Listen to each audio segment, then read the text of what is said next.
here on a Monday edition of Southern Fried Sports. Welcome in a very special guest. Dave Matter does an outstanding job covering the Missouri Tigers for the St. Louis Post-Dispatch. Dave, how are you doing this morning?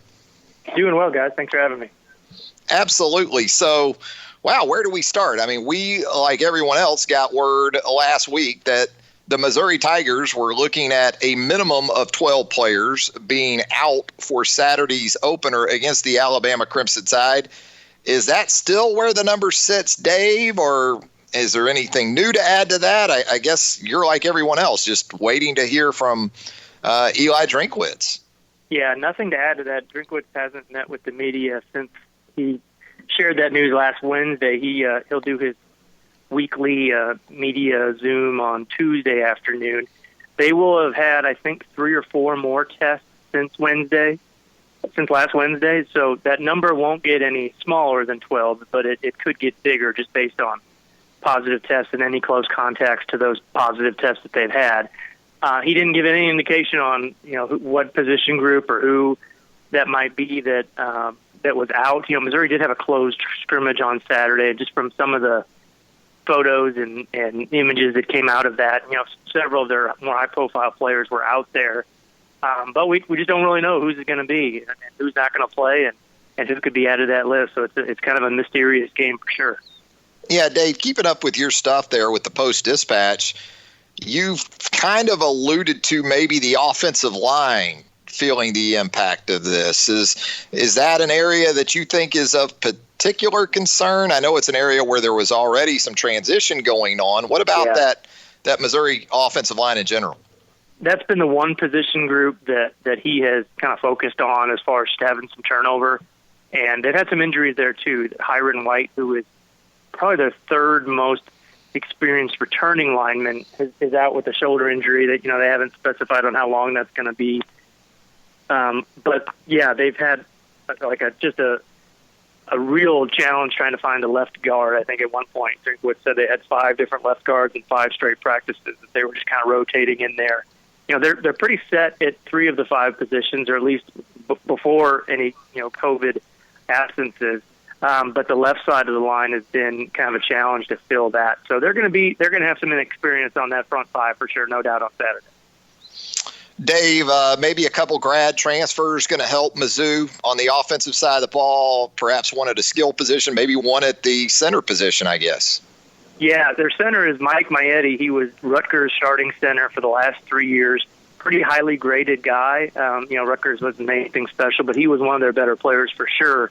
And he comes in with a lot of experience. Just looking at snap counts, I think he's about the 3rd or 4th most experienced offensive lineman, at least in the SEC East.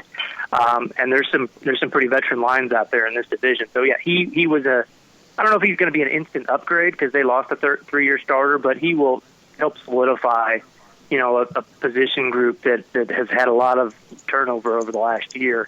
So they're really happy with him. He was kind of a day one starter once he joined the team. Damon Hazelton at receiver, he has been a starter at Virginia Tech the last couple of years. I think he had 16 touchdowns the last 2 years combined. So he is instant upgrade for a position that really needed some established playmakers. The problem there is he wasn't practicing early in camp. He had a soft tissue injury, which is all that Drinkwitz would say about him. And it still seems a little bit up in the air if he's going to be available at the start of the season. It's a team of a lot of mystery. They closed practice for the first time ever since I've covered Mizzou for 20-plus years. COVID's a part of that. And we just haven't had a lot of access to really know a whole lot about this team. So his status has been kind of a lingering storyline for a while. I guess some guys that on the offensive side of the ball actually have some experience against Alabama. When you talk about the skill positions, I know Jalen Knox caught a touchdown pass here in Tuscaloosa 2 years ago. Tyler Beatty got a lot of work here a couple of years ago. Larry Roundtree, I guess, still around. What about the pieces to go around this new quarterback that's going to step in there?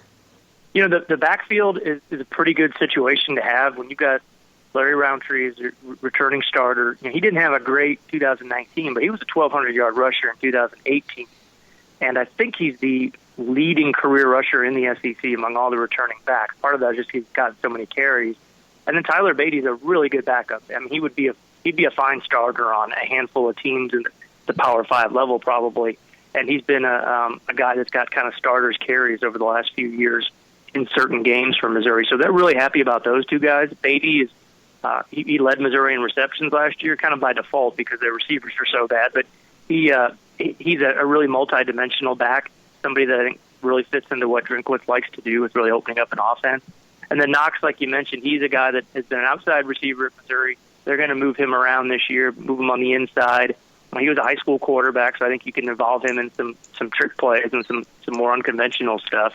So they do have a nucleus of some proven players, but most of their damage was done when they had Drew Lock, an NFL starting quarterback, back there with them in 2018. Last year the offense just really fell apart. They had some injuries, but they just couldn't fix their problems, and it was just a really rough year all around. Yeah, I know Kelly Bryant coming in as a grad transfer at quarterback from Clemson. He, too, encountered some of those issues. So with that, was it at least a successful year in terms of bridging the gap between Locke and maybe the next guy with Kelly Bryant coming in there? And now you have Sean Robinson, the TCU transfer at the quarterback position. I know there's some competition going on there, or there has been. How is that transition worked when you talk about going from Locke a couple of years ago to what Missouri's looking at running out there on Saturday night? Yeah, there's not much transition because they just scrapped everything when they brought Drinkwitz in, because he's an offensive guy. He brought in a completely new offensive staff. There are some guys back from the past offense, but they're doing things a lot differently. His system is very different. It's still a no huddle spread offense, but they'll mix in some different things. He likes to have he'll throw it deep a lot. It's kind of a vertical passing game is what's kind of based around, mixed in with the physical running game. I don't know if he has all the pieces this year to be the kind of offense he'd like to have. When he was NC State's offensive coordinator for a couple of years ago, they had Ryan Finley at quarterback, and it was more of a classic drop-back passer with just a ton of playmakers around him. That was a really, really good offense. I think that could be what Missouri has, going forward at some point. But I just don't know how much, they really have at quarterback. Sean Robinson has played at this level. He started 8 games at TCU, had some kind of mixed success, wasn't always healthy there. I think he's kind of probably the front runner for this job, but we don't really know. It's between him and Connor Bazelak, a redshirt freshman who started Missouri's finale last year at Arkansas and then ends up tearing his ACL. So he had a long off season of rehab, but then came back healthy enough to be able to compete for the job. So I wouldn't be shocked if they don't play to some degree. I don't think it's going to be a rotation or anything like that throughout the 10-game season, but I don't think they're sold on either of them to the point where they know what they have at quarterback. This is still a bit of a mystery. Defensively, looks like there's a lot of experience back in that front seven led by Nick Bolton, the guy that everyone's talking about after he led the SEC a year ago in solo tackles with 74. And another guy in Bolton who has some game production against UA a couple of years ago. He had a season-high 8 tackles here against Alabama in that matchup at Bryant-Denny Stadium. Again, experience in the front seven, but when I think of Missouri football, certainly over the last decade, I think of pass rushers, whether it's been Michael Sam, Shane Ray, Coney Ely, Marcus Golden. Didn't seem like Missouri really had that last year. Dave, is you sensing there could be some improvement in the pass rush this time around? Yeah, last year was weird because their 2 best pass rushers were their defensive tackles, the nose tackle Kobe Whiteside and then Jordan Elliott, who left early for the NFL draft. I think it was a 3rd-round pick. But off the edge, you're right. They just haven't had that guy for a couple of years now, and it seems like it's the one thing that kind of holds this defense back.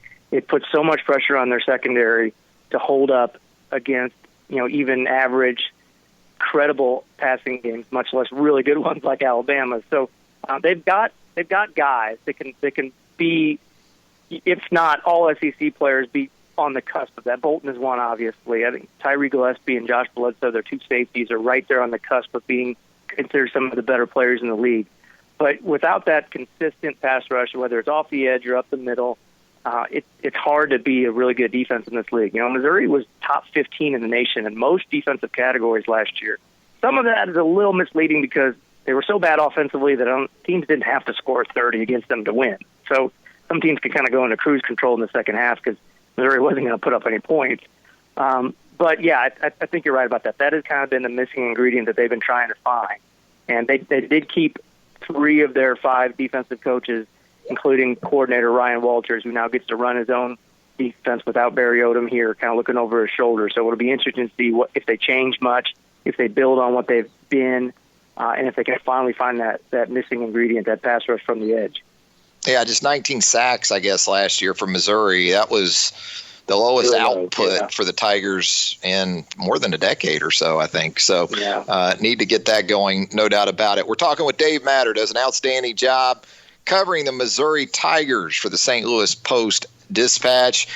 Even special teams, something to consider there. Tucker McCann, multi-year starter as a place kicker, most recently in camp, I guess, with the Tennessee Titans, and a guy who, before he signed with Missouri, was actually committed to Alabama, so a little bit of a tie there. What about special teams for Missouri? Is that an area where maybe, that phase of the game might be able to pick up some of the slack in Drinkwitz's first year?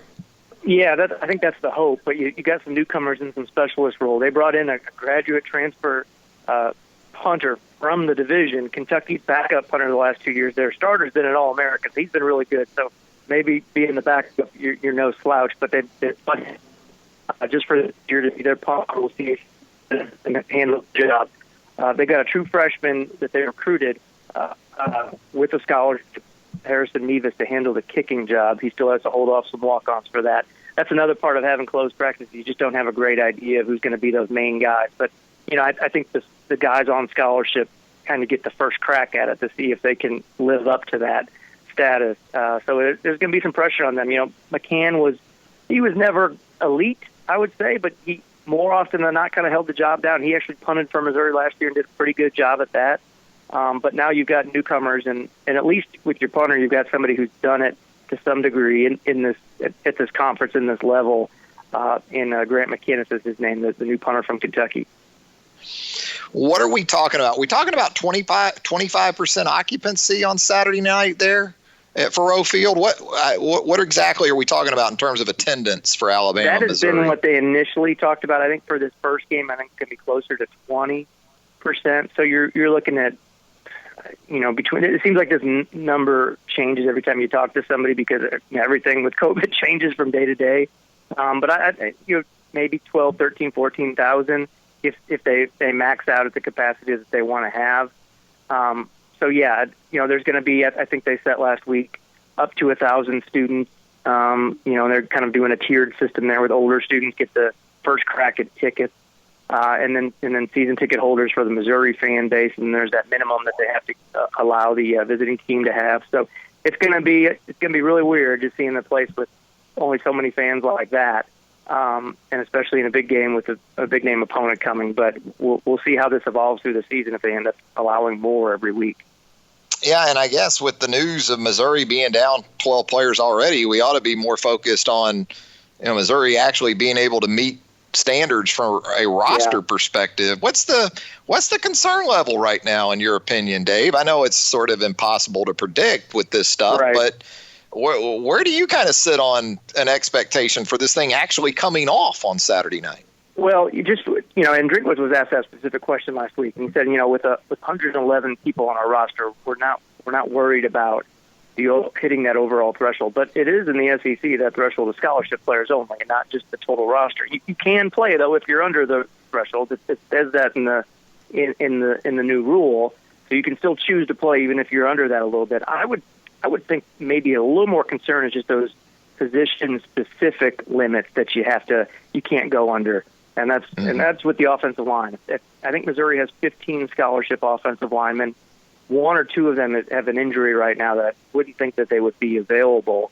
So then you're hoping that your COVID numbers aren't too high on that position group to where you're just down to bare bones on the offensive line. He said a few times last week he was really hopeful. He was not worried about anything as far as having to cancel the game or postpone it. I'll take him at his word. But again, when we talk to him tomorrow, 6 days will have passed since we last talked to him. So these things change by the day, so we'll see where they're at.